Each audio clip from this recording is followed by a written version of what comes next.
Tonight, Mother Nature delivers Perth a powerful punch. Suburbs pounded by a fast and furious storm.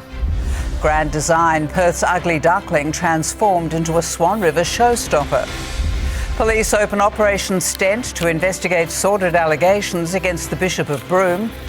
Supermarkets on notice. The consumer watchdog threatens legal action over bogus price cuts. Donald Trump's thumping win to put him on a path to the White House. And electric versus petrol. A head-to-head test over 900 kilometres. The results on costs and time. Live from Perth, 7 News with Susannah Carr.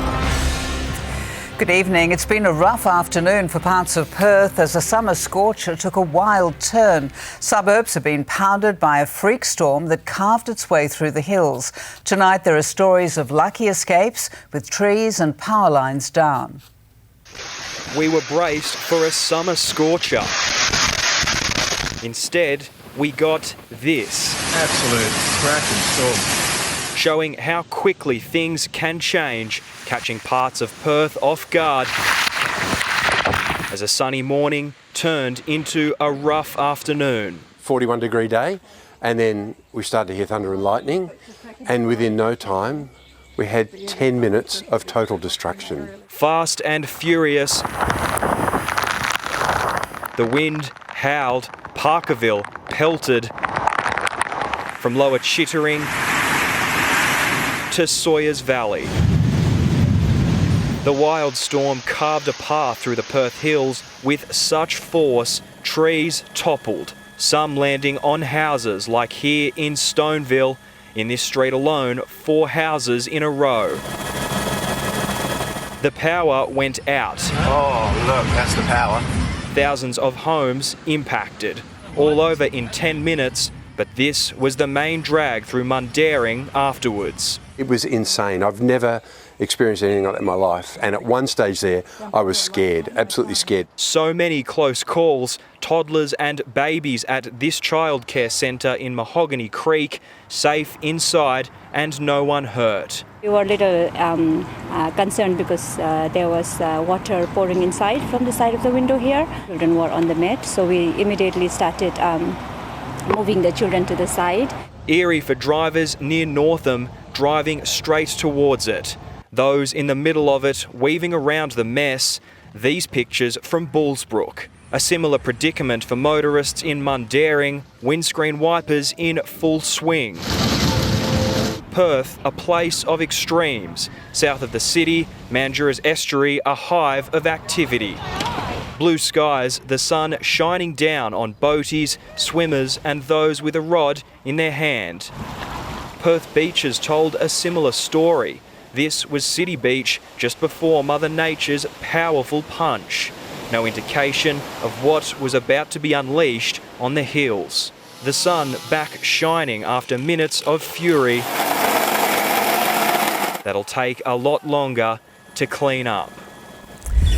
Nick, overall there's quite a mess where you are at the home in Stoneville.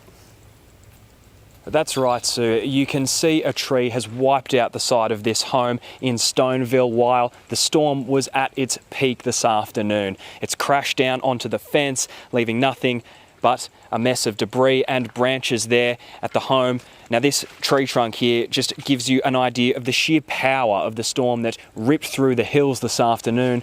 The Bureau of Meteorology tells us that wind speeds topped 100 kilometres an hour today. We've spoken to the owner of the home, Rick. He's a former firefighter, and he tells us that he, his family and their animals are okay. None of them were home, thankfully, at the time, but it's no doubt a long road ahead for them as they look to rebuild. Sue?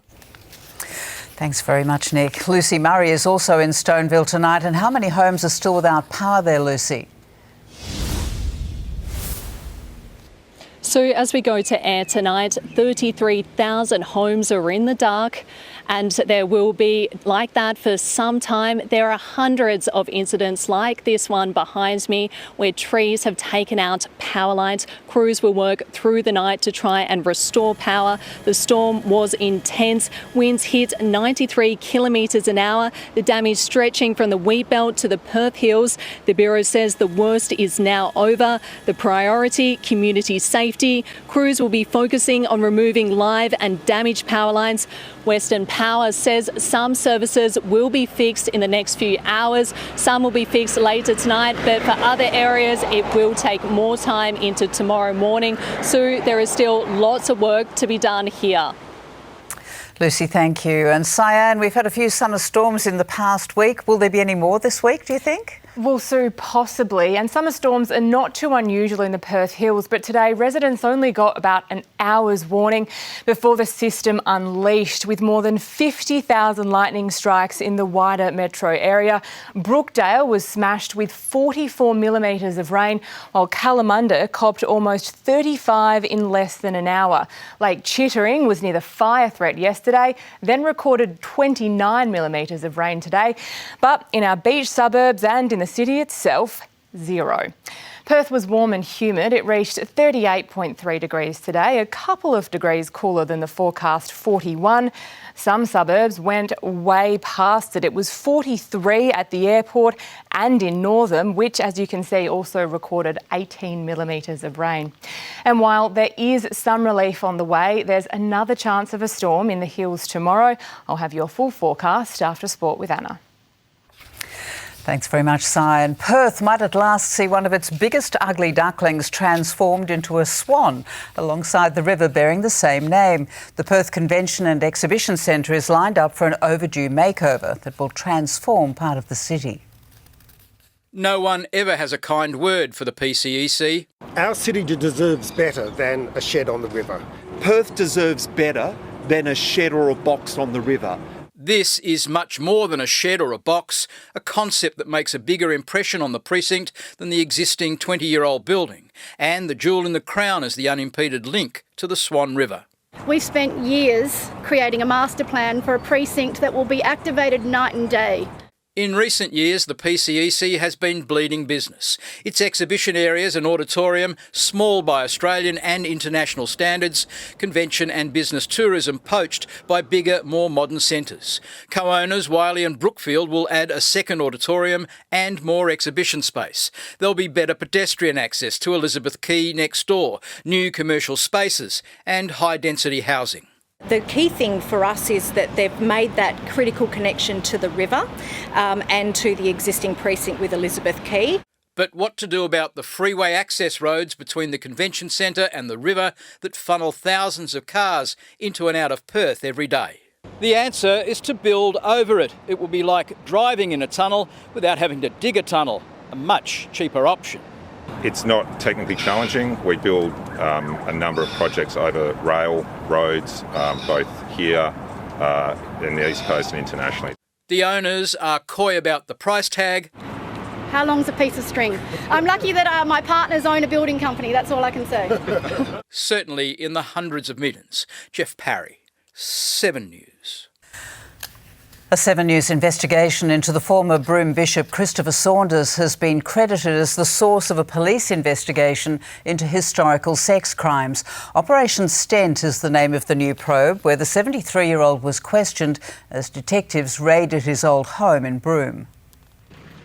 Child abuse detectives raid the home of a former Broome bishop. A special crime squad investigation into Christopher Saunders revealed today as Operation Stent.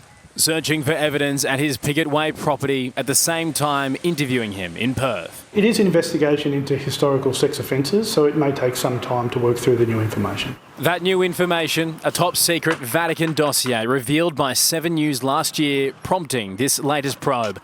The Inquisition, ordered by Pope Francis, levelling allegations of grooming against the bishop of 50 years, that he had as many as 71 victims, all denied by Saunders. Certainly, we looked into the dossier that was provided to us, and we must validate any information that is provided to police. So that's what you're seeing as part of the investigation. Police have been here before. In 2020, Bishop Saunders stood down after 7 News revealed he was at the centre of an 18-month police probe codenamed White Plane. It didn't gather enough evidence to press charges, but Operation Stent is determined to find more. His former diocese today declining to answer questions, saying the Catholic Diocese of Broome will continue to respond positively to any request by WA Police for assistance.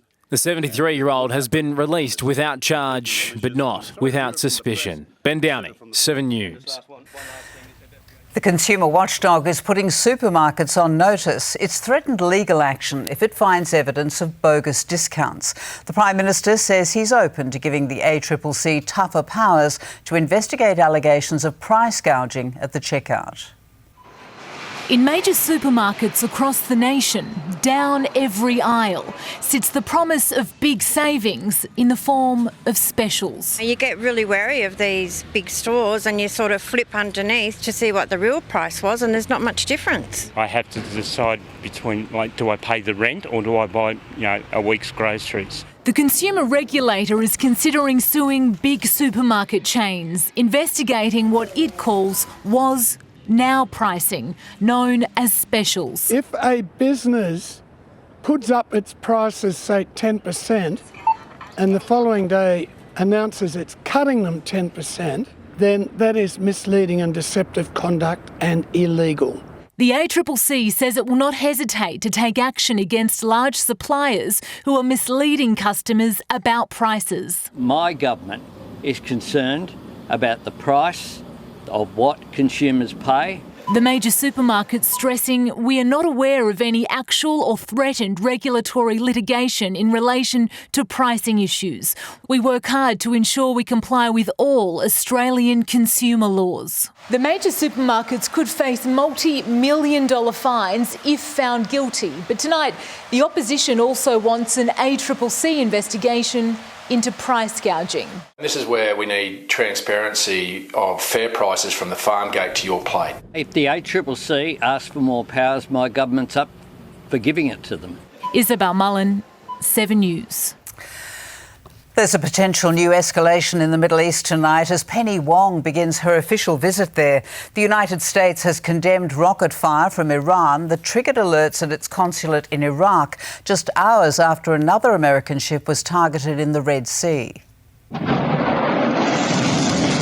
Rockets in the sky, not in Israel or Gaza, but northern Iraq, fired near a US consulate. America tonight condemning the strike as reckless. Iran claims it's taken out the Israeli spy agency Mossad's headquarters there. Today, Iranian-backed Houthi rebels also hit an American ship in the Red Sea after US and UK forces last week carried out airstrikes to disrupt attacks. They fired on our ships and our sailors. It was the biggest attack on the Royal Navy for decades. And so we acted. Today, revealing 13 targets were hit, including drones and a cruise missile launcher. We strongly condemn the Houthi attacks that are targeting commercial ships of all nationalities. This was Eilat port today in southern Israel, the gateway to the Red Sea. Exports stranded on land, no imports on the horizon. The waters are calm, but the lights are flashing red here in the Gulf of Aqaba. The Houthis are hell-bent on crippling global supply chains, so they've made it too dangerous and too costly to dock ships here in southern Israel. Ships that used to travel through the Red Sea or the Suez Canal are now diverting around the Cape of Good Hope. That includes vessels carrying Australian exports, including cattle and iron ore, that can add 20 days to a journey. Terror organizations are smelling weakness, they are smelling fear, and they are smelling hesitation. There could be further strikes from Australia's allies. It wouldn't be right to speculate on future action.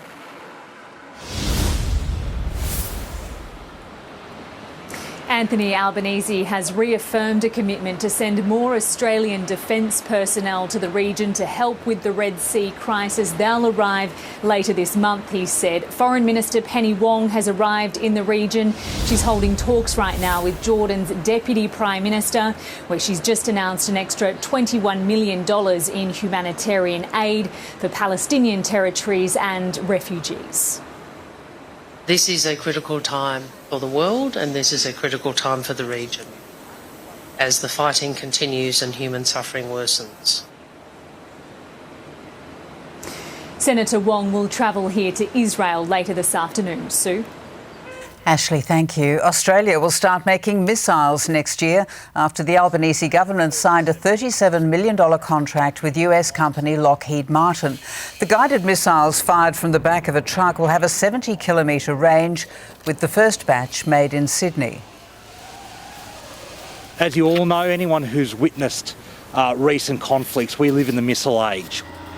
The government also plans to acquire long-range strike missiles to hit targets from 500 to 1,000 kilometres away. Donald Trump has delivered a crushing victory in the first serious test of his run back to the White House. Republicans in Iowa voted overwhelmingly for the 77-year-old to be their nominee. Iowa is an icebox right now, gripped by a deadly cold snap, but it has just supercharged Donald Trump's mission to win back the presidency. We want to thank the great people of Iowa. Thank you. We love you all. It took barely half an hour, and with just 1% of the votes counted, 0-7, Donald Trump. It was already a landslide. NBC News can now project that Donald Trump has won the Iowa caucus. Donald Trump, the former president, running away with victory. At last count, he'd won 50%, more than double his nearest rival, Ron DeSantis. In these parts, people follow Donald Trump religiously. God will look at this country and deal with this country accordingly. It's a God thing. We've got to do what God wants. Oh, yeah, we're going for Trump. Even the bitter cold couldn't stop these devoted Republicans. Gotta do what you gotta do, right? Of course, Donald Trump. Donald Trump has taken his first big step towards a rematch with Joe Biden, but after a thumping win here, he's switching off the campaign and back to court for a defamation trial in New York. But for now, it is all about Iowa, a state where politics and preaching go hand in hand. That may have just resurrected a Donald Trump presidency. The big night is going to be in November when we take back our country. Thank you very much, everybody. In Des Moines, Iowa, Miley Hogan, 7 News. Australian actress Sarah Snook has taken home a trifecta of trophies from this year's Emmy Awards. The star was honoured for her performance in Succession, the year's hit show on the small screen. On TV's biggest night, a hat-trick for the most talked-about series. Succession. Succession winning back-to-back Emmys for a third year, and tonight it can claim Best Lead Actress. Sarah Snook, Succession. The Adelaide sensation unstoppable. Sarah Snook's third gong this year with an emotional nod to her baby daughter. The proximity of her life growing inside me gave me the strength to do this and this performance, and I love you so much. 4 seasons as the dysfunctional on-screen Roy family have created a lasting bond. I love Sarah, she's fantastic. She's an extraordinary actress. 6 trophies for Succession equal to The Bear, taking out Best Comedy. I love you, Eben. And Best Comedic Actor. 5 Emmys for the road rage limited comedy series hit Beef. I'm really grateful and humbled by everyone who watched the show and reached out about their own personal struggles. Melbourne's Elizabeth Debicki as Princess Diana, pipped by Jennifer Coolidge in The White Lotus. I want to thank all the evil gays. You know, I just really... Sydney's Murray Bartlett also missing out, but the stars were shining on a silver carpet. Postponed for 4 months due to the Hollywood strikes, tonight the Emmys are back, celebrating the biggest names on the small screen. Pops of colour and sparkle for 75 years of TV magic. In Los Angeles, Jacqueline Robson, 7 News. E-scooters have Perth emergency doctors on edge. Next, another crash, this time in Perth's southeast. Who was hurt? Also, a doorbell camera captures a theft in Karrinyup. What was taken? Also, how Denmark celebrated day 1 under its new queen. Lava flows slow in Iceland, why there's a grim prediction for the region. And later, caught in the act, how much a man has been fined for throwing a family's cat in Piara waters.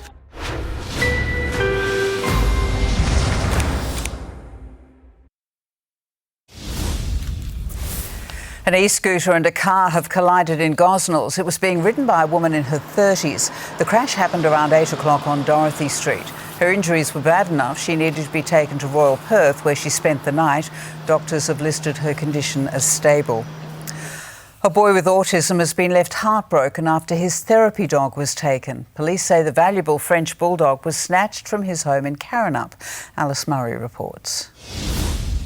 12-year-old Levi has just lost his best friend. He hasn't slept, cried all last night. He's lost. And I have to tell him the truth that he was taken from the house. It was a brazen daylight robbery. This is Levi's therapy dog, Sonic, being carried away from his Carrinup home in a blanket yesterday morning. Claire says 2 women first came to her front door at 10:15, then let themselves in the back door. Levi and his mother were home, but upstairs and heard nothing as their house was ransacked and Sonic stolen. I believe that they'd seen our dog before, us walking it or whatever, and then they've targeted this house. A targeted burglary is a possibility police are investigating too. Sonic is a blue brindle French bulldog worth $5,000. I just pray they're looking after him. It's the not knowing, like the pain of not knowing, and even if he is looked after, just give him back, because I will not stop until I find them. Late this afternoon, a breakthrough. Sonic was found alive and well in Mandurah, almost 100 kilometres from home. Tonight, 2 people are in custody and being questioned by police. Alice Murray, 7 News. Danish politicians say they have confidence in King Frederick with Queen Mary by his side. Less than 24 hours after ascending the throne, the royal couple have got down to work in their new expanded roles as they begin. In a snow-swept Danish capital, day 1 for the fairy tale royals. King Frederick, 18-year-old Crown Prince Christian, and Queen Mary. Unfortunately, I wasn't here yesterday, so today I thought, now I have to see them. And I have admired and loved the royal family since I was 2 years old. For the new king, his abdicated mother will never be far away for advice and support. This, the first time Mary didn't have to bow to Margrethe. Both now queens, they are essentially now equals. Inside Denmark's parliament, hurrah! They welcomed the new sovereign and the Australian-born queen they have come to love and praise. I Hendes Majestæt, Dronning Mary. The Speaker of the House describing Mary as the King's wise and composed wife. Royal duties are, of course, nothing new for the King and Queen, but their titles and responsibilities certainly are. And with them comes increased scrutiny and attention on Frederick and Mary. Of course, they are young compared to, for example, King Charles in the United Kingdom. Now it's more than the Danes and the Australians who will take note of this royal pair as Frederick begins his reign. In Copenhagen, Hugh Whitfield, 7 News. Lava flows are slowing down in Iceland following the second volcanic eruption in less than a month. Several homes in the town of Grindavik have been destroyed, with locals fearing they may never be able to return home. Last year's eruption was the volcano's first in 800 years. Experts say it could mean the region is entering a period of intense activity, with eruptions every few months for decades. A team of West Australian astronomers from Curtin University have captured a new image of a ball of tightly packed stars known as a global cluster. It took more than 450 hours of observation to record the ultra-sensitive image. Shocking video has captured the moment a family pet was hurled through the air in Piara waters. Next, how much a man was fined over the cruel act of animal abuse. Insurance companies under fire for steep increases to car and home policies. Star power down under, the tiny town taken over by a Hollywood blockbuster. Unpacking the hire everything boom, how to cash in on renting out your tools, gadgets and appliances. And later, electric and petrol cars go head-to-head with surprising results. A man has been fined $2,000 for a horrible act of animal cruelty on a family's pet cat. As Nick Overall reports, the shocking moment was caught on CCTV. What started as a walk home from a night out turns to an act of cruelty. A man grabs a tabby cat by its tail before hurling it metres through the air to the laughter of his friends, unaware it was all caught on security vision by the pet's owners. I'm sure watching that CCTV footage, the owners were really distraught. 38-year-old Jesse Tan recognised when the cat's owners posted the footage on Facebook. In December, he pleaded guilty. Today, back in court and handed a fine of $2,000 for an act described as heinous. Is there anything you want to say to the cat's owners? The attack left Blossom frightened, her owners noticing a change of demeanour since that night, saying she had become more clingy. The cat did require medical attention and needed pain relief. We've actually had quite a few incidents of cruelty on cats lately, so this is just a reminder that, deliberate acts of cruelty is not acceptable. Magistrate Kelly Thompson said she was satisfied Tan was remorseful and ashamed of his actions, having offered to pay for the cat's vet bills. After a 2-year wait, the RSPCA says the sentence today will finally bring some justice to Blossom's family. Mr Tan has apologised to Blossom's family. Outside court today, though, it seemed a cat had got his tongue. Nick Overall, 7 News. Australians are being hit hard as car and home insurance premiums go through the roof. Some bills are going up by more than 60% as insurers pass on rising costs. Barbara Check was floored when she opened her newest insurance renewal notice. I just simply couldn't believe it. It makes me feel very vulnerable. The home and contents insurance on her Pascoe Vale property is going up 64%, and she's not alone. We're seeing in premiums rise anywhere from 10% per year all the way up to 100% per year. 1 in 8 households in Australia now needs to spend 4 weeks or more of gross household income to get a meaningful insurance policy. The rising premiums are being blamed on recent weather events and inflation in the building industry. We really are facing a very worrying future in which a lot of Australians are uninsured or underinsured for disaster. More than half of Australians are facing soaring car insurance too, leaving around 1 in 4 vehicles on the road without adequate insurance as owners struggle to pay. The price increases we've seen in car insurance outstrip inflation pretty significantly. Insurance experts say despite the price hikes, there are still deals to be had, which can be found on comparison websites. Never auto-renew when your insurance policy does come through. Always test it out against those other insurers in the market. Advice worth taking. My house isn't at an at-risk area. I'm a loyal customer. Shopping around every year is not something I do naturally. Sarah Jones, 7 News. A man has been charged over allegedly vandalising a Brisbane Woolworths store. It came after the supermarket giant decided to stop selling Australia Day merchandise. A flare was also set off after the graffiti attack. It sparked the evacuation of an entire apartment block. The 40-year-old man has been charged with willful damage and will face court next month. Household budgets are hurting with the cost of living crisis, but 2 entrepreneurs have come up with a way to save money and make some extra cash. They've developed an app for renting out just about anything lying around the house. From taking up space to making money. Both of them are $50 a day. Tools, a wedding dress, crutches, the things you might buy for a one-time use can be put to use again and again. There's definitely no limit. Hiring instead of buying is the way these Aussie entrepreneurs see shopping habits changing during the cost of living crisis. Buying brand new is just, I guess it's a struggle. So they created Hire That, a free app where you can list just about anything to rent out in your local area. The idea was born when costs added up to put on a birthday party. I thought, oh, how good would it be just to source out locally some items that we could use just for the day or the night. So far, the most popular products are Eskies. What we've done is bring everyone into the market, your neighbour, the guy down the road. To reduce spending and waste, Australia produces 75 million tonnes a year.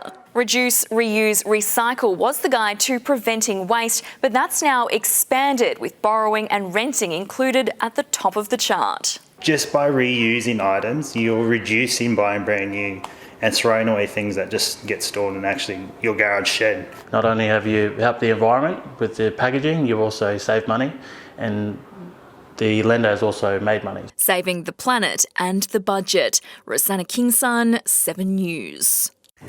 There's worrying new evidence on the dangers of energy drinks. Next, important advice for parents with calls for a blanket ban for children. Petrol versus electric, two cars put to the test. We'll reveal the results. Hot 1 minute, raining the next. What's next for Perth's turbulent temperatures? Syan Vallence has the forecast. And coming up in sport, Eagles star Liam Ryan set for surgery as scans reveal bad news on his injured hamstring. Plus, the Dockers strike a pose at Picture Day as a young defender prepares for fatherhood. Now, Fuel Watch. Perth's petrol prices brought to you by Fuel Watch and 7 News.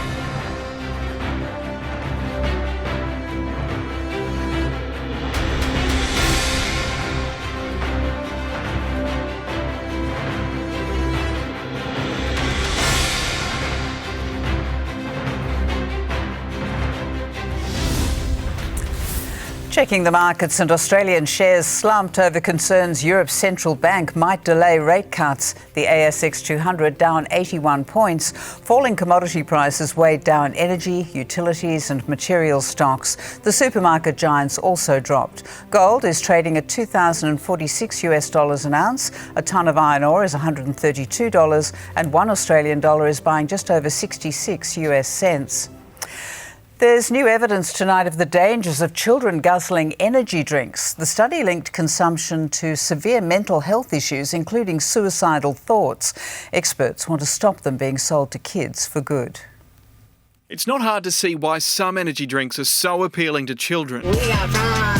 Demand driven by colourful and crazed social media campaigns. The marketing that still occurs online through influencers is still a concern. Now the most comprehensive study of its kind, drawing data from more than 1 million children, has confirmed a connection to increased physical and mental health issues. The research has confirmed what we know: energy drinks can cause irrational and impulsive behaviour in children. Some of the effects include tooth decay, allergic diseases, insulin resistance, ADHD symptoms, depressive behaviours and increased risk of suicidal thoughts. Now, one of the main reasons these drinks are considered unsuitable for children is the amount of caffeine in them. For instance, this one has 160 milligrams, equivalent to 2 cups of coffee or 4 cans of cola. There is also a lot of sugar in this Red Bull, 50 grams, equivalent to 20 whole teaspoons. The combination of sugar and caffeine is a cocktail for disaster. Having something that interferes with sleep can be extremely detrimental. Parents encouraged to leave them on the shelves. All children under the age of 18 are susceptible, and for that reason they should be banned for all children under the age of 18. Tom Hartley, 7 News.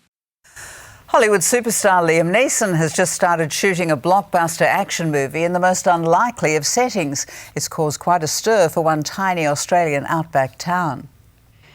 Ironically, for a movie called Ice Road 2, Liam Neeson had to shelter from 30-degree heat in this old gold mining town, living up to its reputation. And it's like a surprise around every corner.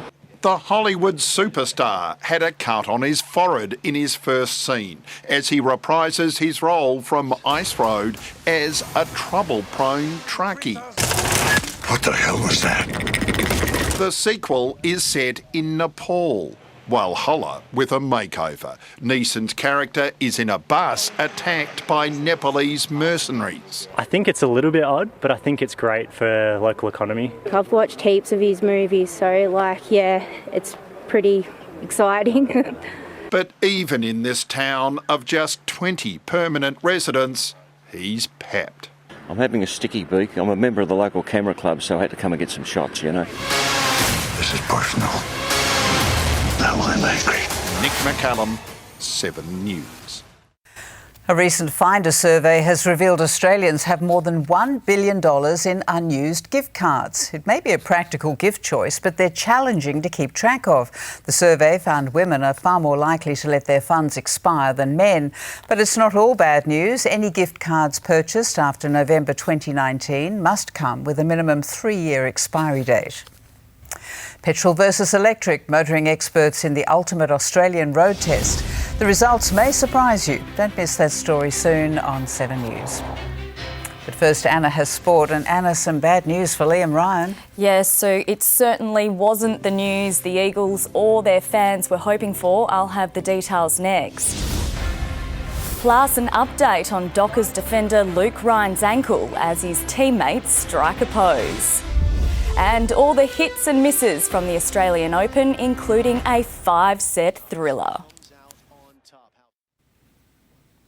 Welcome back. Eagles star Liam Ryan is set to undergo surgery after scans revealed he suffered a high-grade hamstring injury at training.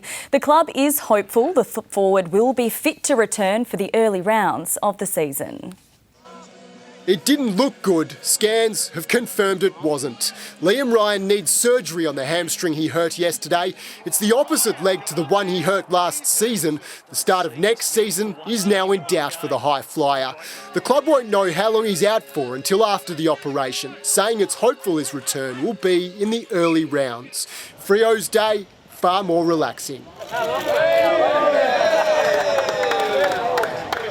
Michael Walters, tardy but trimmed. 10 minutes late, just doing his hair. It was the shaggy do for other Freo favourites. It's important to be ready with your best look on Team Photo Day.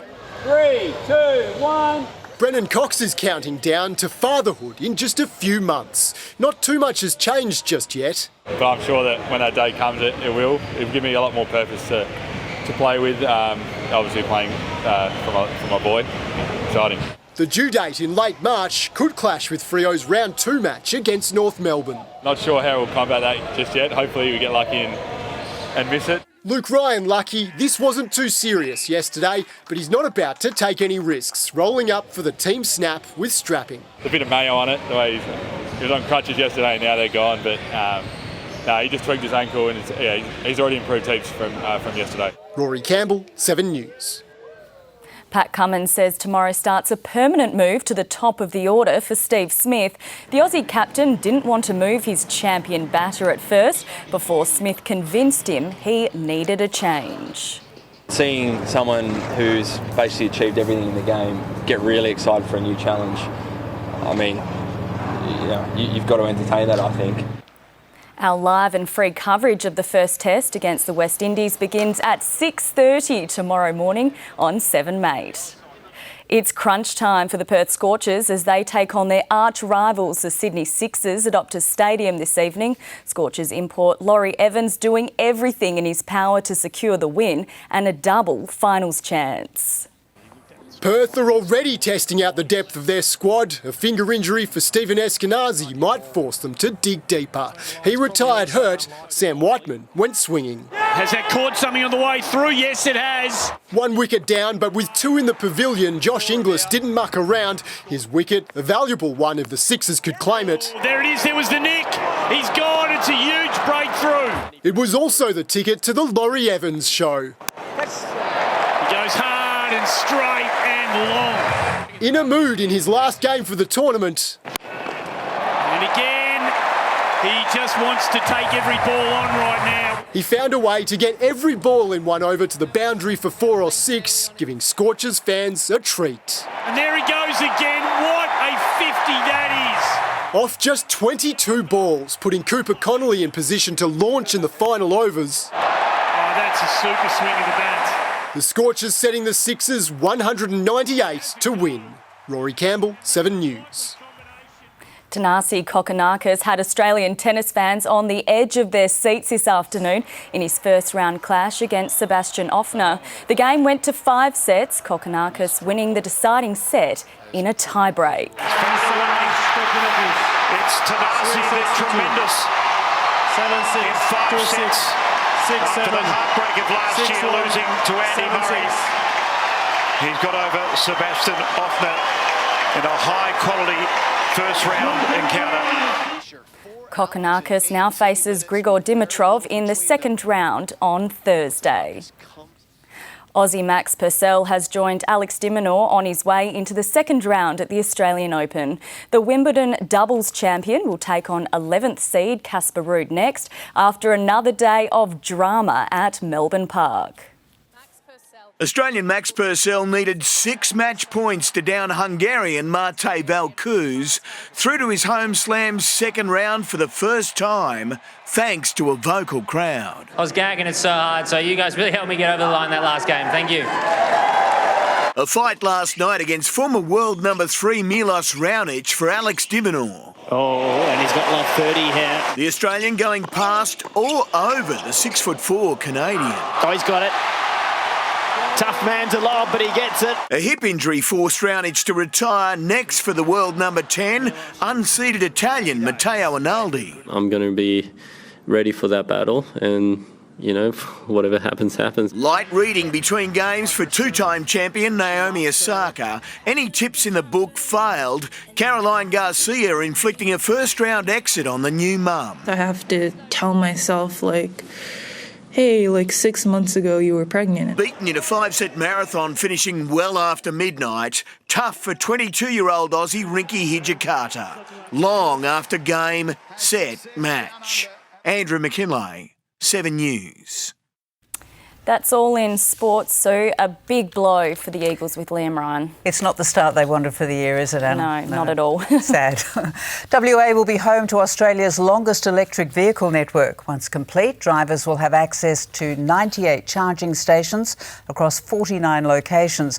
But a road test between a petrol and electric car has revealed some surprising results. The trial run exposed some glaring problems on our country highways. A typical holiday road trip, Melbourne to Sydney, but this time it's not the destination, rather the journey that makes it interesting. 2 BMWs, 1 electric, 1 petrol. The team from Carr Expert almost couldn't believe the car using premium unleaded fuel cost less. Look, it was pretty surprising in the sense that you hear in the media that electric vehicles are cheaper to run. Probably weren't expecting it to cost more and also weren't expecting to have to stop as much as we did. They took a petrol BMW 7 Series and its electric sibling, the i7, on the 900-kilometre journey. The reason we picked those as well, in addition to them being the same vehicle, the electric version of that has a really long driving range. From Melbourne to Sydney at the same speed with the same 2 stops along the way. The respective cars took off fully charged and fuelled. The electric vehicle cost $132 for the whole journey, the petrol car $118. Electric was also slower, a total 2 hours and 8 minutes spent plugged in, waiting to recharge. If you are just driving in and around the city, an electric vehicle is going to be the more cost-effective option, but if you do frequently hit the road, that is something you need to keep in mind.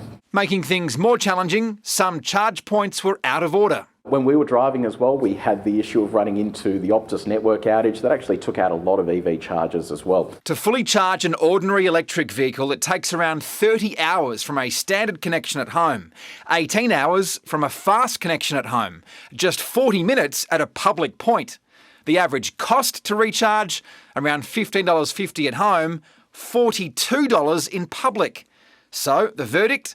Carr Expert says electric vehicles are great around the city, but for road trips, there's work to be done. Blake Johnson, 7 News. Syan's back with the forecast. No more storms, hopefully, Syan. There is still a chance. Sorry, Sue. I'll let you know when and where after the break. In 7 News, Australia's first smart ear, changing lives. An amazingly advanced in-ear technology. How artificial intelligence is reinventing the hearing aid, promising to improve hearing, brain function, and even send medical alerts. 7 News at 6. Hello again. What a day. We've had a bit of everything today. Heat, rain, thunder, hail, and lightning, but you wouldn't know it now. The wild weather left as quickly as it arrived. Right now in the city, it's 32.2 degrees and the winds are northeasterly. It hasn't cooled down too much from Perth's top of 38.3 degrees, which was much cooler than the eastern suburbs. After a warm night, Bullsbrook and Ellenbrook saw temperatures soar well past 40 degrees, which is similar to parts of the Pilbara. Paraburdoo was the state's hotspot with 44 degrees. That's only slightly warmer than Perth Airport. Now, that wild storm system tore through Perth's eastern suburbs around lunchtime today. You can just see it there. As soon as it passed, the sunshine returned, shining on the damage. Now, the trough that has brought so much of this recent heat will start moving inland from tomorrow, and that'll be followed by milder conditions. Around the country, it'll be the east coast's turn to be battered tomorrow. Possible storms for Melbourne, Sydney, Canberra, Darwin and Hobart. Rain for Brisbane and a partly cloudy 24 for Adelaide. Back in WA, more storms forecast for parts of the Pilbara and Kimberley. Windy for Karratha and also for Exmouth. Albany will be cool and cloudy, a top of 24 there. On local waters, winds will be variable before coming north to northwesterly. Seas and swell below 1 metre. In Perth, it'll be down to 31 degrees tomorrow, partly cloudy, but beware, there is the chance of another storm in the hills. And while there is a heatwave warning in place until Friday, we'll see some reprieve. It's forecast to drop to 28 on Thursday, then 29 on Friday, back up to 31 on Saturday, a sunny 28 on Sunday, 26 on Monday and 27 on Tuesday. Now for tonight's winning Oz Lotto numbers, they are 17, 37, 4, 29, 9, 24, 47 and the supplementaries 20, 27 and 14. Those numbers again 17, 37, 4, 29, 9, 24, 47 and the supplementaries 20, 27 and 14. Sue. Thanks, Syan. And that's 7 News this Tuesday. I'll have updates throughout the evening, and don't forget 7news.com.au for the latest too. Enjoy the rest of your night here on 7.